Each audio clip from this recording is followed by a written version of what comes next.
So also joining us now, MSNBC's Lawrence O'Donnell, host of The Last Word with Lawrence O'Donnell, who's been inside the courtroom today. So you're the first person we're talking to who has done that. In case you joined a little late, Andrew Weissmann, when asked to sum up the closing, said it was fairly standard and perfectly acceptable.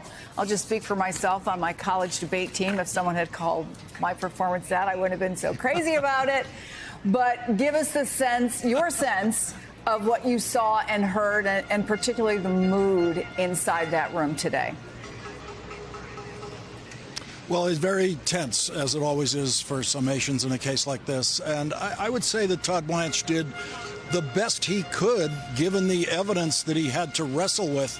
He left one major issue completely unresolved, which is what was the $130,000 doing in Allen Weisselberg's written calculation of how much Michael Cohen would be paid? Because the defense argument is that the payments to Michael Cohen were a paycheck. They were for services rendered. The defense argument is that money, $35,000 to Michael Cohen every month, had nothing to do with Stormy Daniels. Well, then why is $130,000 the basis of that calculation? That was never explained by the defense. They certainly never explained it during testimony, and I was sitting there all morning waiting for that moment where that can be explained within this defense theory of those were paychecks to Michael Cohen. They never explained it. They left it unresolved. It is a defense theory conflicting with a defense theory. The real argument was Michael Cohen cannot be trusted. Michael Cohen is the embodiment of reasonable doubt, as Todd Blanche finished strongly with. It was all a you cannot believe Michael Cohen argument. And what's so important about that, and what he said at least 5 times, was the only testimony linking Donald Trump to the Stormy Daniels payment when it was made in October 2016 comes from Michael Cohen and from no one else, and this jury simply cannot believe Michael Cohen.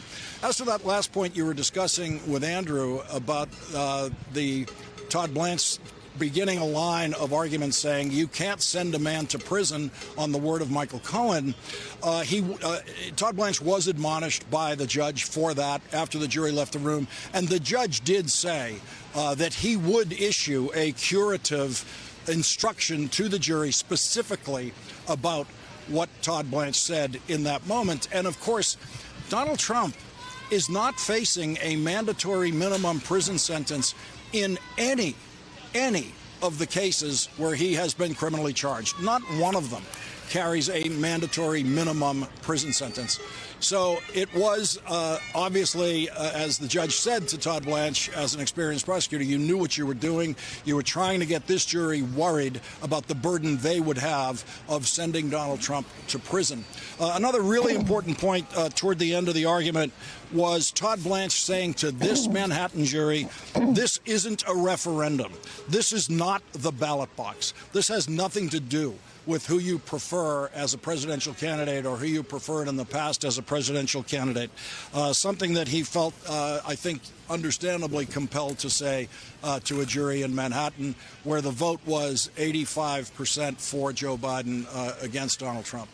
He also made a point numerous times, Lawrence, of talking about how he was the former president and what he was doing at the time of these payments. I wonder, Lawrence, if you found anything particularly effective from Todd Blanche while you were watching, any moments where the jury reacted. There was one that I thought was decent while I was sitting in the overflow room, and that was when he said that the simplest answer is oftentimes the correct answer. It's the right one. And he was talking about what makes more sense, that the president was paying his personal attorney $35,000 a month pursuant to an agreement that he made with Cohen before he took office, or that Cohen was going to work for free and work as a consultant and then get $30K for a hush money payment. The idea that Michael Cohen would be working for Donald Trump as his personal attorney and not billing him because he had nothing to do. He called that just frankly not believable.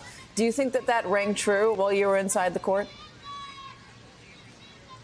No, I don't think it does to the jurors who've heard the totality of the evidence about that. Michael Cohen testifying that he did what he called minimal work for Donald Trump and occasionally for Donald Trump's wife during that period when he was being paid. Michael Cohen's explanation of what that payment was based on, using Alan Weisselberg's handwritten notes of the $130,000 plus the other items, plus the tax impact it would have to Michael Cohen. So in order to actually make it an effective reimbursement, you would have to double the amount of the $130,000 because it will now be taxed as it goes to Michael Cohen in this form. And so I think that part of Michael Cohen's testimony actually stands up rather well, certainly better than the so-called logic of the defense theory about that. The strongest point that the defense had this morning, by far, is the idea that you simply cannot believe Michael Cohen, especially about what Donald Trump knew in 2016, in October, about the payment to Stormy Daniels. And what's so important about that is if they can convince the jury, or at least create reasonable doubt, that's all they have to do. They don't have to convince the jury of anything, but if they can create reasonable doubt about Donald Trump knowing about that payment before the election, then that removes Donald Trump's motivation of election interference or election influence by making that payment. So it is the linchpin of the defense. And the phrase that I think you're going to find in that transcript more than any other is reasonable doubt. Reasonable doubt. This was not an innocence defense. This was not someone getting up there saying, my client's never done anything wrong in his life. This was entirely a reasonable doubt defense. And Todd Blanche kept saying, here are the top 10 reasons at the end. He got to the top 10 reasons for reasonable doubt. Not top 10 reasons for innocence, not top 10 reasons why he did nothing, but top 10 reasons just to doubt, just to in some way doubt the prosecution case. And Lawrence, they've done a count, and the word liar was used 25 times. So it's between reasonable doubt and liar that you might find frequency of the verbiage, but it also seemed to those of us, you certainly prominently, who covered that campaign, a very specious argument that the Access Hollywood tape was not a cause of concern. In this case alone, you have Hope Hicks and others testifying how concerned the candidate, Donald Trump, was. Katie covered it. I covered it. We were all at the debate. Chris Jansing was covering it on her show. That was a very big deal at the time. And so it seemed to me that it's a big leap for the jury to accept the defense argument that, oh, that was kind of nothing and he wouldn't have worked so hard for the cover-up. The thing to remember about every aspect of a defense argument is it does not have to be accepted. A prosecution argument has to be accepted. All the defense needs to do is create a doubt. They don't even have to offer a counter argument. And so I don't think there's a juror there who doesn't think the Access Hollywood video was a big deal. Remember, they all lived through it themselves as Americans at the time. They know it was a big deal. The legal question is, did that increase Donald Trump's eagerness, his personal eagerness to pay off Stormy Daniels immediately? And for that, the evidence comes down to Michael Cohen.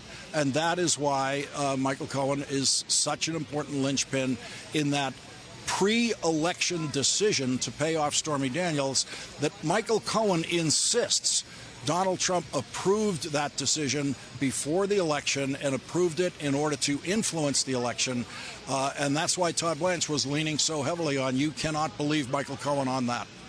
There was also a kind of conflicting argument that the defense made that Donald Trump was very detail-oriented when it came to payments and keeping track of his finances, that he would never overpay Michael Cohen. That's absurd. And then after the election, he was not very detail-oriented because he was so busy.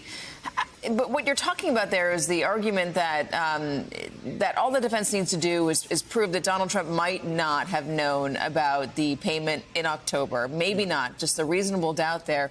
But it sounds to me like the defense undercut their own argument by claiming that he was so heavily involved in the money managing of his organization.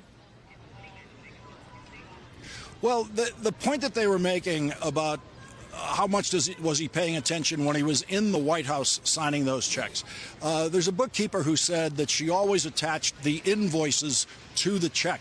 So that if Donald Trump saw the invoices when he was signing the check, that makes those invoices Trump business records. And because Michael Cohen says he falsified his invoices, they become falsified Trump business records. And the bookkeeper said sometimes Donald Trump didn't necessarily look at the invoices that were attached to bills. And so the word sometimes is a perfect reasonable doubt opening. The possibility that maybe Donald Trump didn't necessarily look at these invoices when he was signing checks in the Oval Office. The defense needs the jury to have some reasonable doubt about that. But the most important element of reasonable doubt for them that they're trying to create is, did Donald Trump know about the payments to Stormy Daniels? Did he approve those payments in October of 2016? And that's where they're placing all of their reasonable doubt weight. And Todd Blanche did as good a job as you could do with the facts as they stand on that particular point. Did you see the jury react to anything in particular? React at all? No, this jury reacts very little. There were only a couple of note takers. I could see most of the jury, but no one can see all of the jury, and no one can see their hands all the time to tell whether they're writing. There is one particular juror who is the most active note taker during the trial, and that juror took virtually no notes this morning. We've all been trying to guess who the two lawyers are in the jury box. I have a theory about who they are, and one of the people who I think is one of the lawyers was probably taking the most notes today.